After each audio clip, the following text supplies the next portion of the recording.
হাই everyone ভিডিঅ'টো পিছে মে'ৰ 8 তাৰিখৰ সেইদিনা মোৰ তিলকচন পাহাৰত এইটো মেকআপ আছিলে আৰু মেকআপটো কমপ্লিট কৰি উঠি মই গ'লো ফিজাৰ তাতে সেইদিনা আছিলে তাইৰ বিয়া হাই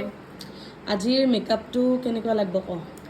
মই একো মানে ভাবি থকা নাই কেৱল মানে স্কিনটো যাতে গ্লোয়িং হৈ থাকে অলপমান সেইটো বিচাৰিছোঁ বাকীখিনি তোৰ ওপৰত দিছোঁ তই যেনেকৈ কৰ বাকী জোৰোণৰ মেকআপটো কেনেকুৱা পালি বিৰাট ধুনীয়া হৈছে বহুতেই ধুনীয়া চবেই কমপ্লিমেণ্ট কৰিছে যে মানে মেকআপটো বহুত ধুনীয়া হৈছে মানে কাপোৰযোৰে এটি মুখত মেকআপটো ফুটি উঠিছে মানে একদম থেংক ইউ এতিয়া তোৰ ফাইনেল লুকটো চাওঁ অ'কে